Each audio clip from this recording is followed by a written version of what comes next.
बिस्मिल्लाहिर्रहमानिर्रहीम अस्सलाम वालेकुम। आप देख रहे हैं QHSE होम यूट्यूब चैनल। मैं हूं अफजल हनीफ। आज हमारा अरामको CSM वॉल्यूम 1 का लेक्चर नंबर 13 है, जो कि हमारा लास्ट लेक्चर होने जा रहा है, क्योंकि इसके बाद आने वाली वीडियो में हम लोग लेक्चर नंबर 14 लेक्चर नहीं करेंगे। उसमें हमने एग्ज़ाम रखा है,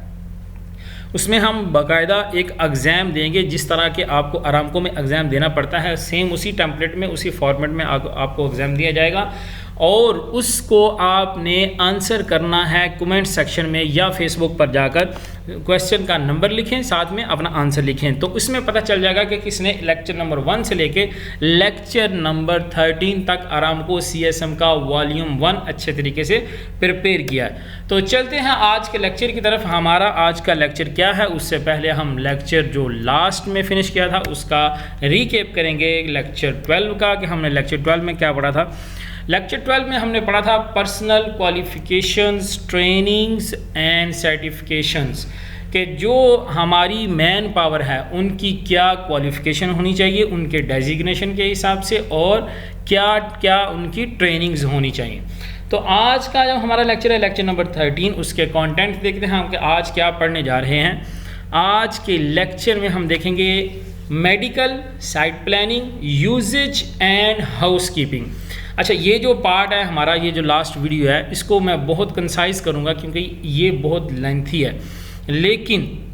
इसको मैं सिर्फ़ और सिर्फ आपको मेन टॉपिक जो है वो ओवरव्यू दे के तो इसको ख़त्म करूँगा, क्योंकि ये हमारी डेजिग्नेशन तक इसका इतना ज़्यादा यूज़ नहीं है, लेकिन इसकी इन्फॉर्मेशन होना आपके पास लाजमी है।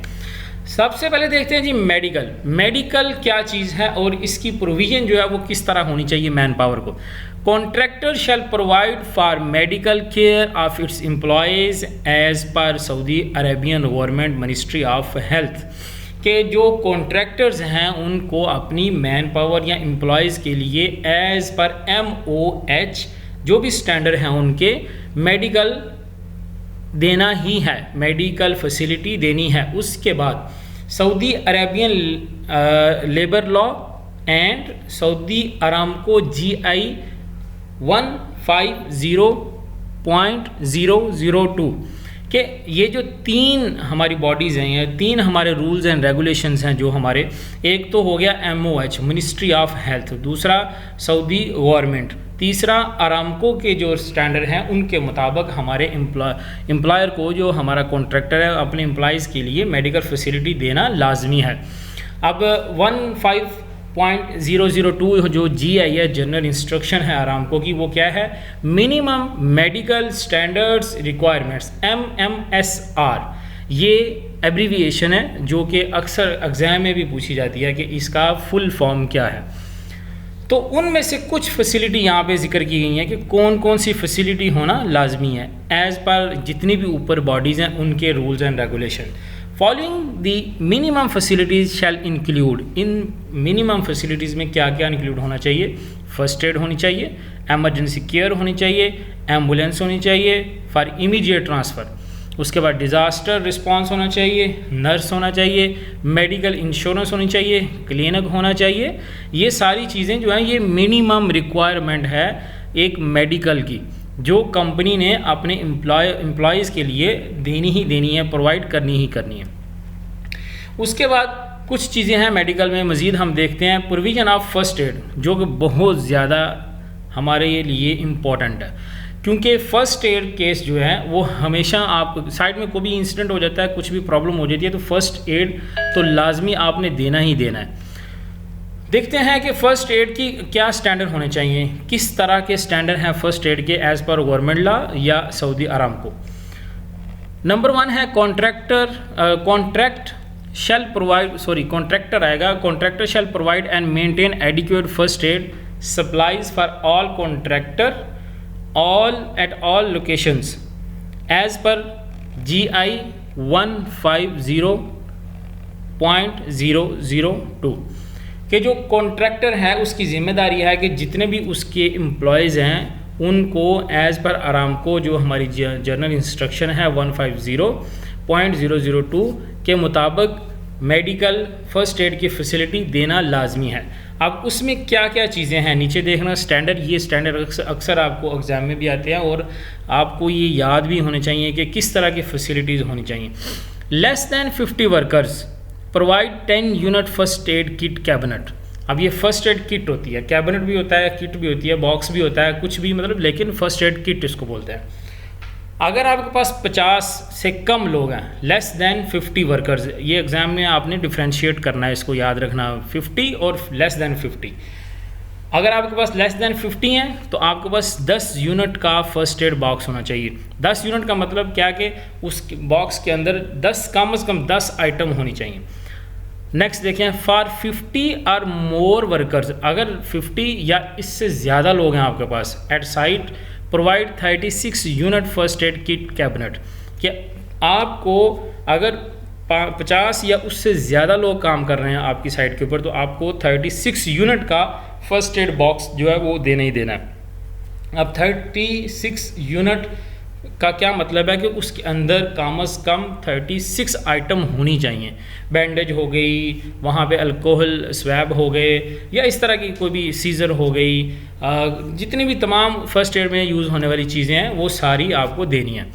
उसके बाद if work site distance is more than 300 metre, ये तो क्वेश्चन आता ही आता है। If work site distance is more than 300 metre, कि अगर दो लोकेशन है आसपास लेकिन उनके दरमियान 300 मीटर का डिस्टेंस है तो ए separate first aid kit shall be considered, तो वहाँ पे दोनों साइड के लिए सेपरेट फर्स्ट एड किट देनी पड़ेगी। Science notices shall be mounted for first aid with such information like name of person, hospital where injured person are to be transported 24/7 on 10 minutes distance। ये 10 minute distance मतलब आपका कोई भी near by hospital जो है वो minimum जो है वो 10 मिनट के डिस्टेंस पे होना चाहिए। Telephone number for doctor, first adder and emergency telephone number, ये सारी इन्फॉर्मेशन आपको साइट के ऊपर माउंट करनी है, वहाँ पे आपको लगानी है ताकि कोई भी देख के कॉल भी कर सके और उसको पता हो कौन फर्स्ट एडर है। Trend and certified first adder and BLS readily available with all required material for 24/7 for each location, especially for remote area with 4-wheel vehicle with visible mark, कि एक ट्रेंड और सर्टिफाइड फर्स्ट एडर जो है वो हमेशा site पे होना चाहिए 24/7। A medical log book and AED automated external defibrillators shall be provided at all locations with trend personal, के AED जो है वो साइट पे लाजमी होना चाहिए लॉग बुक के साथ, कि उसमें लॉग बुक का क्या मतलब है कि उसमें एंट्री करते हैं कि अगर कोई किसी को कुछ मेडिकल कंडीशन हो जाती है तो उसको क्या ट्रीटमेंट दिया आपने। अब ये जो हम टॉपिक पढ़ने जा रहे हैं, planning prior to start the work, ये जो एक्टिविटीज़ हैं या ये जो प्लानिंग है ये होती है कोई भी प्रोजेक्ट के स्टार्ट पर, कि प्रोजेक्ट स्टार्ट होने से पहले ये सारी जितनी भी हैं आपको सारी चीज़ों की प्रेपरेशन करनी होती है। तो इसमें सिर्फ मैं चीज़ें बताऊंगा, आगे उनके स्टैंडर्ड्स हैं, मुख्तलिफ स्टैंडर्ड्स हैं, लेकिन उसमें हम डीपली नहीं जाएंगे, नहीं तो फिर अगर हम एक एक चीज़ को डिस्कस करेंगे तो बहुत लंबी वीडियो हो जाएगी। तो इसमें देखते हैं कि क्या क्या चीज़ें जो वो प्लानिंग स्टेज पर हमको कंसीडर करनी पड़ती है, मतलब जो भी हमारी मैनेजमेंट होती है या प्रोजेक्ट टीम होती है या कॉन्ट्रैक्टर्स और सब कॉन्ट्रैक्टर्स या क्लाइंट की तरफ से जो रिप्रेजेंटेटिव होते हैं वो क्या प्लानिंग स्टेज पर डिस्कस करते हैं, कौन कौन सी चीज़ों को डिस्कस करते हैं। Following are the topics considering prior to start the work, उसमें क्या क्या आता है, site location, offices, worker camps, ये सारी चीज़ें मतलब पहले और प्लानिंग स्टेज में उनको डिसाइड किया जाता है। Heavy equipment, chemicals, demolition, welding, non destructive testing, NDT जिसको बोलते हैं, personal protective equipment, emergency response procedure, work permit requirements, medical and first aid, resources needed, heat stress management and prevention, fire drinking, sanitary water supply and distribution, transportation, excavations, electrical tools and services, मतलब ये वो activities हैं जो आपके work scope में शामिल होती हैं और उसके अकॉर्डिंग आपको कौन सी फैसिलिटीज़ चाहिए, ये सारी प्लानिंग होती है हमेशा प्रोजेक्ट स्टार्ट करने से पहले। फिर उनको प्रॉपर अरेंज किया जाता है ताकि अच्छे तरीके से work as per method statement या एज़ पर वर्क स्कोप वो काम एग्जीक्यूट हो सके। Safety staff, control of falling objects, required barriers, ये सारी चीज़ें छोटी छोटी चीज़ें प्लानिंग स्टेज पर इनको डिस्कस किया जाता है ताकि इनके सोर्सेज जो हैं वो आराम से अवेलेबल किए जाएं। साइट प्लानिंग एंड लेआउट्स मतलब कहाँ पे आपका कैंप है, कितना एरिया चाहिए आपको। Plan for contractor camps and project support facilities, land use permit, LUP इसको बोलते हैं, मतलब जो भी आप क्लाइंट की प्रीमिसेस पर या कोई भी उनकी जो लैंड है वो यूज़ करने जा रहे हैं तो वो आपको एक परमिट देते हैं कि ये जगह जो है यहाँ से लेकर जैसे 400,000 स्क्वायर फीट जो है या मीटर जो है ये एरिया आप यूज़ कर सकते हैं, इससे अलावा आप कोई यूज़ नहीं करेंगे, सिर्फ वो परमिट पर लिखा जाता है। तो वही एरिया आप लोगों ने यूज़ करना है, चाहे वो कैंप के लिए होगा, चाहे आपके यार्ड के लिए होगा, चाहे वर्कशॉप के लिए होगा, तो स्टोरेज के लिए होगा, वो सारा उसी एरिया में आपका काम होगा।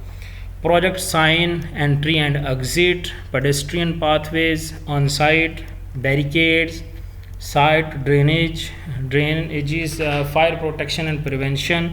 site illumination and electrical, security fencing ये जो आप देखते हैं कि जो भी जहाँ भी कैंप होता है उसमें आपको साइड वॉल दिया जाता है, एक फेंसिंग की जाती है, उसको सिक्योरिटी फेंसिंग कहते हैं। Securing site and equipment after working hours,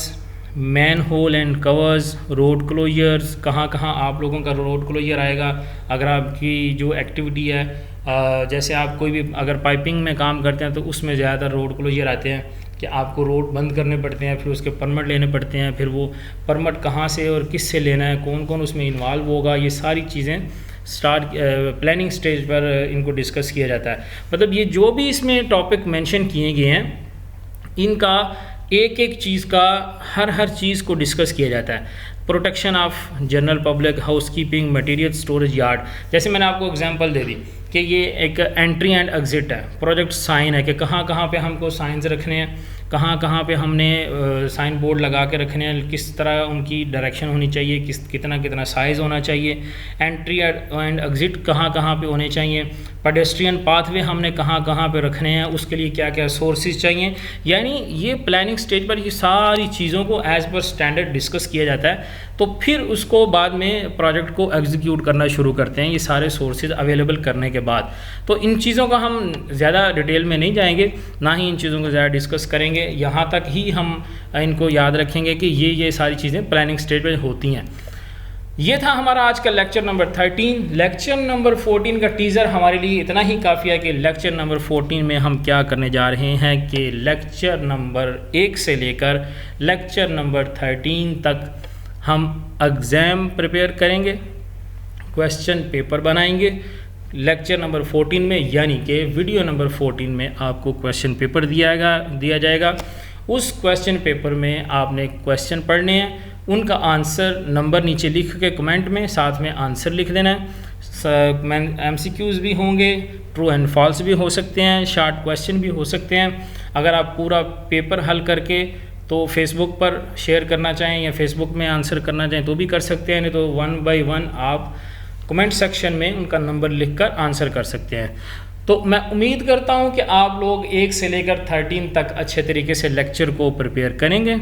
और इस एग्ज़ाम में से आप अच्छे नंबर लेकर पास हो जाएंगे, ताकि आपको पता होगा कि आप कितने रेडी हैं अपने आरामको एग्ज़ाम के लिए। अनटिल देन के हम इंशाल्लाह नई वीडियो में मिलेंगे, वीडियो नंबर 14 में। अल्लाह हाफिज़।